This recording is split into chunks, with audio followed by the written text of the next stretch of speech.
a utilização de água era muito baixa. A partir do momento em que esses minérios, o minério in situ, foi perdendo qualidade, os processos de mineração, para minerar o minério, você precisa da água. A água é um componente principal. Não tem como você tratar um minério numa instalação fazendo um tratamento todo a seco. E esse é um dos motivos pelos quais a mineração dá um valor muito alto para a água.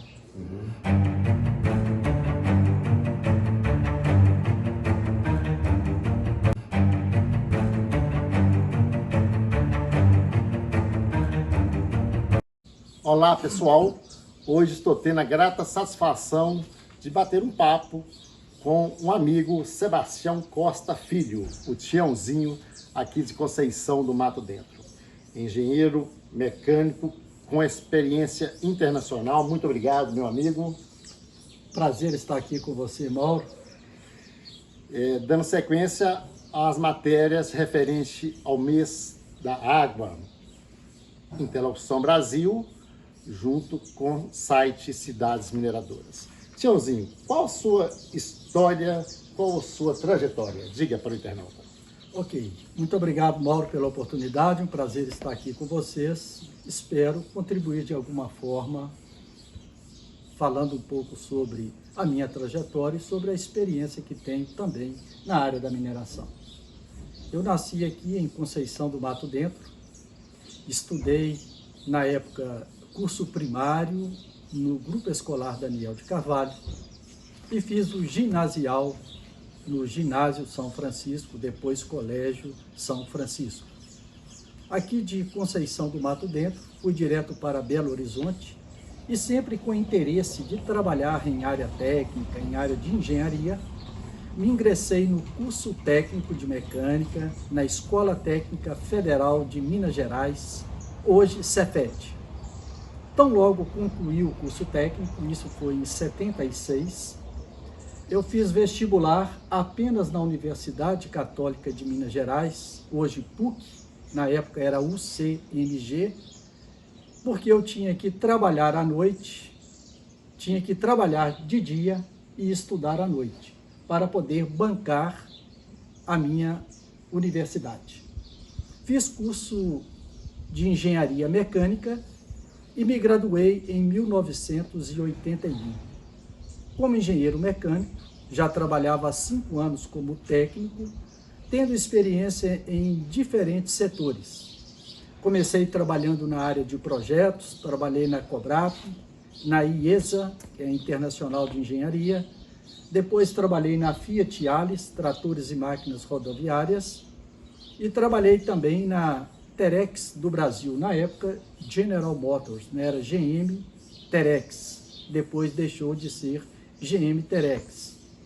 E desenvolvi essa primeira parte nessas áreas de fabricação de máquinas e equipamentos e na área de projetos. Você teve uma passagem lá no exterior, diga para os internautas. Aí, trabalhando na área de projetos, montei uma empresa onde fiquei quase 10 anos, trabalhando com usinagem e caldeiraria, fazendo peças, equipamentos, montagens para mineração e siderurgia. E em um desses movimentos, eu fui convidado para trabalhar numa mineração. Na época, Ferteco Mineração, na mina de Córrego do Feijão, em Brumadinho. Trabalhei lá durante 3 anos, tinha uma conexão com a mina de fábrica, também em Congonhas, e a Ferteco foi comprada, né, adquirida pela Vale do Rio Doce na época. Continuei mais um período trabalhando na Vale do Rio Doce e fui transferido para a mina de Mariana. Nesta época, em Mariana, o meu gerente geral em Brumadinho e mina de fábrica recebeu uma proposta para trabalhar em Londres, ficar sediado em Londres, mas respondendo pelas unidades no mundo. Ele convidou aí, foram 7 pessoas da Vale para trabalhar, eu fui um desses 7. Então, fui para Londres e, sediado em Londres, tive a oportunidade de trabalhar na Ucrânia, na Bósnia, no Cazaquistão, na Argélia, no México, nos Estados Unidos, no Canadá e também no Brasil. Foi uma época de muito aprendizado, de muito conhecimento, que me possibilitou entender um pouco, não só de legislação de diferentes países, né? Diferentes maneiras de lidar com a mineração, como também culturas diferentes, maneiras diferentes de processar o minério, e isso realmente melhorou em muito a minha experiência no setor. Falando em legislação, eu lhe pergunto, qual a sua opinião sobre a legislação brasileira da mineração? A legislação brasileira, em se comparando com outros países, onde tive a oportunidade de trabalhar, e até países mais desenvolvidos, como Canadá e Estados Unidos, ela é bastante rígida. É uma legislação que atende naquilo que deve ser respeitado em termos de meio ambiente, legislação trabalhista. É uma legislação robusta, poderia assim dizer, e até bem mais do que os outros países, o que gera, maioria das vezes, muito atraso na liberação para poder iniciar um processo minerário no Brasil.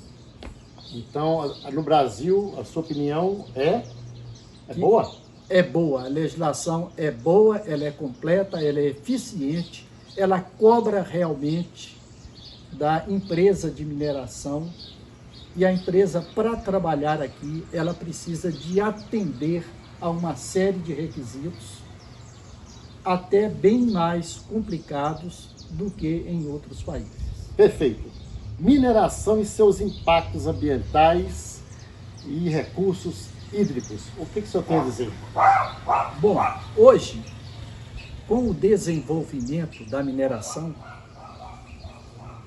especialmente no Brasil, os minérios mais ricos, de maior qualidade, que exigiam só um peneiramento primário, secundário, às vezes terciário, sem nenhum envolvimento com a água, que é na época que se vendia um granulado, hematita compacta rica, a utilização de água era muito baixa. A partir do momento em que esses minérios, o minério em situ, foi perdendo qualidade, os processos de mineração, para minerar o minério, você precisa da água. A água é um componente principal. Não tem como você tratar um minério numa instalação fazendo um tratamento todo a seco. E esse é um dos motivos pelos quais a mineração dá um valor muito alto para a água. Se ela não tiver água, tratar o minério é extremamente complicado. Então ela usa a água como elemento para separar o que é minério daquilo que é considerado rejeito, né? E a gente sabe que hoje, algumas barragens de rejeito, né, elas são mais ricas do que algumas minerações em situ. Tem barragem de rejeito com índice de ferro, de Fe, mais alto do que minério em situ. Porque antigamente era um rejeito, hoje é considerado até uma reserva rica. E essa água, como elemento para o tratamento do minério, ela normalmente passa por um processo de reciclagem. O minério, né, quando você chega no ponto final para transporte do minério, ele tem que ser secado. Ele tem que atingir uma umidade, inclusive para transporte internacional. Quando você chega num porto, o capitão do navio lhe pede um certificado com o limite de umidade máxima que deve ter.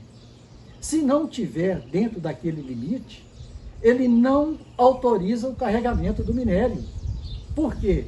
porque esse minério com muita umidade, ele pode gerar um problema sério em alto mar, que a gente chama de liquefação, e inclusive destruir o navio, pode ter um acidente.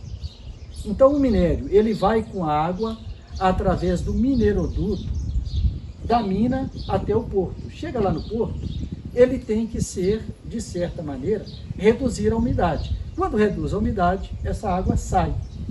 E quando ela sai, ela pode ter outra utilização. Ela pode atender comunidades locais, ela pode simplesmente voltar para o mar, e tem algumas unidades, né, que já fazem aquele processo. Você põe uma tubulação, ao lado da tubulação que leva o minério para o mar e retorna apenas com a água para aquele local. É possível fazer isso. É lógico que a mina, né, se você pega a altitude da mina com a altitude do mar, o mar sempre está em nível mais baixo. Então, descer com o minério, você vai ter algumas estações de bombeamento ao longo do caminho, acompanhando o terreno, o declive ou aclive. De certa forma, você está descendo. Mas em alguns pontos, você também vai ter que frear para que não atinja uma velocidade que coloque em risco essa transferência. Você pode pôr um tubo, reduzir a umidade do ar, esse tubo retorna com a água para o local. É uma possibilidade. Ótima dica, ótima dica. Então, o cidadão que mora próximo a uma mineração, ele pode ficar tranquilo, porque a gente vê muita reclamação referente à qualidade da água. Ele pode ficar tranquilo em usar a água novamente, porque a gente percebe que a água e o minério caminham junto, inclusive quando vai para o exterior no navio, em menor quantidade, não é isso? Bem reduzida. Bem reduzida. E ela volta límpida, pronta para o consumo? Como é isso? Não, ela lá no ponto Seguindo final, a legislação. lá no ponto final, esta água, né, você retira a umidade por prensagem ou outro sistema qualquer, e essa água está pronta para retorno. Para uso, teria que ser feita uma análise e um possível tratamento, como é feito em todos os locais. Você pega Conceição do Mato Dentro, né? Nós estamos aqui, é possível ver uma caixa d'água da Copasa, onde se faz o tratamento da água. E quase que a gente consegue ver a Anglo-América daqui. Também. Né? Então, Recentemente eu a estive água, visitando. ela vai precisar de um tratamento? Vai, como outra água qualquer. Mas a mineração, como ela precisa da água, ela não vai acabar com a água. Porque sem a água, a dificuldade do tratamento do minério seria muito maior. E falando sobre impacto, todas as atividades causam impacto, de certa forma, no meio ambiente. É só uma questão de você comparar a magnitude do negócio. Se você tem um lava-jato, você causa impacto ao meio ambiente. Você joga água, retira óleo, graxa, gasolina e outras sujeiras e joga. Aí você diz assim, mas tem uma estação de tratamento logo na frente. Sim, mas tem impacto. E a mineração, ela está em tudo. Nós estamos aí com um copo de água na nossa mão. Esse vidro é sílica. A sílica, ela é minerada. Nós estamos aí nos alimentando. Os insumos agrícolas, o NPK, é todo minerado. Minerado utilizando trator, perfuratriz, correia transportadora, água, para gerar esse insumo agrícola, e é ele que vai permitir a próxima safra. O solo, sem o insumo agrícola, sem o adubo, ele não produz. Ele produz uma safra, reduz na segunda, vai diminuindo.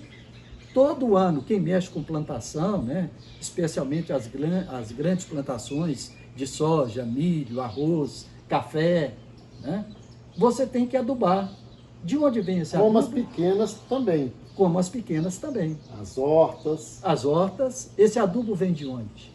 Do processo minerário. É através da mineração que você produz o adubo e é esse adubo que garante a segunda safra. Eu agradeço imensamente a sua participação no Interlocução Brasil e no site Cidades Mineradoras. Um abraço ao Marcelo Eleto, meu parceiro nessa jornada, e muito esclarecedor, porque nós vivemos num estado onde tem Minas Gerais, tem a mineração no próprio nome, e aonde que é uma das principais rendas do estado, do nosso estado, em questão de tributos. Sem dúvida, né? Basta a gente ver a arrecadação, né, das cidades onde a mineração se dá. Não só a arrecadação do CEFEM, né, que é contribuição financeira por exploração mineral, mas também os outros impostos que são gerados, que transformam a cidade, né?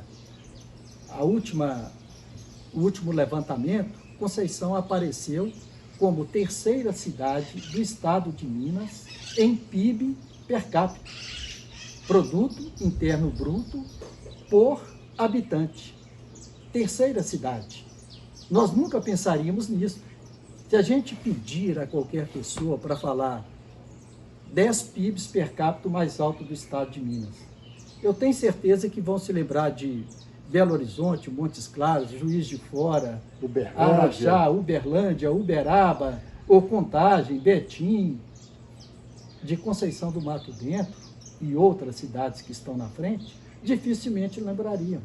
E Conceição é a terceira cidade, nesse último levantamento, em PIB per capita do estado de Minas. Parece que está vindo mais mineração 853 municípios.